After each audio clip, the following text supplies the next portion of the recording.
Welcome to the Eric Gavisar Show. If you've stuck around with me long enough to watch this one, you will be happy you did because I have my most confident picks coming in this episode here to talk about the last 8 games on Friday to close out what you would call the second round of the tournament, although it really is the first. I like to call the first 4 games the play-ins, but at any rate, let's start off by talking about Utah State against Washington, and I'm picking the Aggies to win big over Washington. It seems like every year there's an 8-9 game that turns into a runaway, and this is that game. The Huskies really didn't beat anybody good this season. Their claim to making the tournament is being the best team in a trash Pac-12 conference. The only team they beat that made the tournament is Oregon, and that's because Oregon beat Washington, so go figure. Matisse Thybulle is an NBA caliber defender. He could certainly have a big game here, and he could slow down Utah State superstar Sam Merrill, who averaged over 21 points per game this season. But Thybulle cannot stop Neemias Queta from dominating down low. He pulls in over 8 rebounds a game. So I like Utah State to cover the 3-point favored spread for sure. Very confident. Put your money on that game. Now, talk about a game that I'm much less confident in. It was actually really hard to find the betting line for Duke and North Dakota State. You couldn't find it just by pulling up ESPN on your phone. And as it turns out, my understanding is that Duke is a 27-point favorite against North Dakota State, and it really just comes down to, does Duke, the most talented team in college basketball, with likely 3 top 5 picks, with Zion Williamson, R.J. Barrett and Cam Reddish, do they want to win by 50? Do they want to win by 30? Or are they going to, mail it in the second half? Duke won a game by over 50 points this season when they took down Stetson, and they even beat Indiana by 31. So the precedent's there for Duke to win, not only big, but huge. So why not? Give me Duke to win by 27, but again, I'm not going to make that pick confidently. Now talking about the next game up, Georgia State taking on Houston. This is a battle of 2 teams that are pretty familiar with playing in the big dance now in terms of their current rosters. Georgia State's in the tournament for the 2nd year in a row, 3 times in the past 5 years. Of course, head coach Ron Hunter, immortalized forever for falling off his stool. Georgia State has some star power with DeMarcus Simmons, having averaged over 18 points per game. And, they have 5 players who average double figures scoring, which is pretty impressive. So I think Georgia State is good enough to keep the game relatively close, but Houston is too strong and too experienced, I think, to lose this game. Corey Davis Jr. and Armani Brooks, they mean business.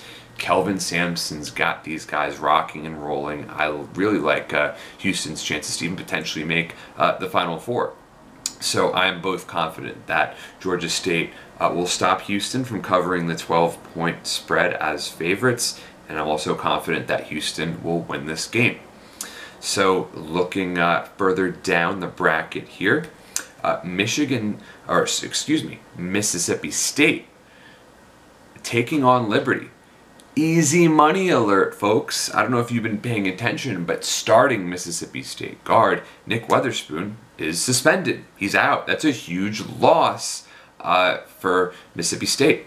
They're taking on a Liberty team that's pretty hot right now, and Scotty James can really ball. So with the Rebels a 5.5-point favorite, they're not going to cover. They're not going to win.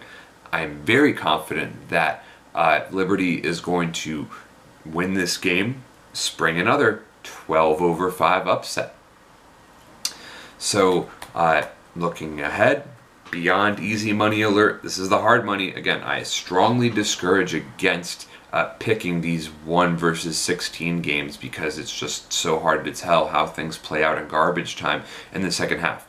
UNC taking on Iona. The Tar Heels are really hot right now. They are peaking at the perfect time of the season. I mean, Kobe White, possibly the best point guard in college basketball. I think the best freshman guard in college basketball. Luke May, the senior leader, Cam Johnson, they're all balling out. So UNC 23.5-point favorites over Iona. Give me UNC. Sure, why not? They'll cover. UCF taking on VCU in the 8-9 game. It's important to note that VCU's best player is not going to be 100%. Marcus Evans hurt his knee in the A10 tournament, and even if he takes the floor, he's not going to be anywhere near his best self.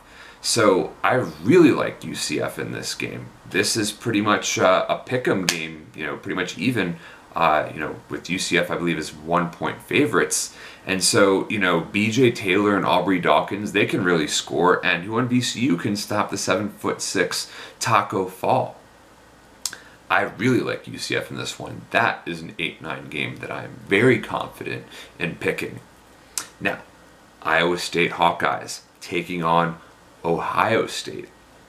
The Hawkeyes are hot at the right time. They took down Kansas to win the Big 12 title. Mariel Shayok was named most outstanding player of the tournament, and he averaged over 18 points a game. Not bad for the former UVA transfer. The Cyclones have a pretty balanced attack, and the same cannot be said for Ohio State, who struggled big time without their star player, Caleb Wesson. He is back, but if he struggles at all, the Buckeyes are toast. So I like the Hawkeyes to consolidate their Big 12 title momentum, and I'm backing them to cover the 5.5-point spread.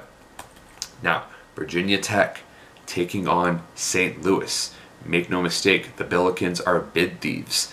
They punched their ticket by grinding out a 55-53 win over St. Bonaventure in the A10 tournament title game. And, led by Javon Best, the Billikens have some nice wins on their resume, having taken down Seton Hall and Butler, and they only lost to Houston by 4. And if there's anything we know about Virginia Tech, it is that the Hokies never make things easy on themselves. This is the best Virginia Tech team the program has ever had. Justin Robinson, who broke the school's all-time assist record, is back after missing about 2 months with a foot injury. Nikhil Alexander-Walker could very well be a lottery pick. And Gary Blackshear was absolutely robbed by not making All-ACC first team. His second half of the ACC season was nothing short of incredible. But at the same time, the Hokies are not going to win this in a blowout. They're 10.5-point favorites. I like Virginia Tech to win. I do not like Virginia Tech to win big. So bet on St. Louis if you're going to put money down on this game, and I say that pretty confidently. That wraps things up for the round of 64. My bets, picks, prognostications, and what to watch for. I certainly hoped you enjoyed tuning in, and best of luck filling out your bracket. It is the most wonderful time of the year.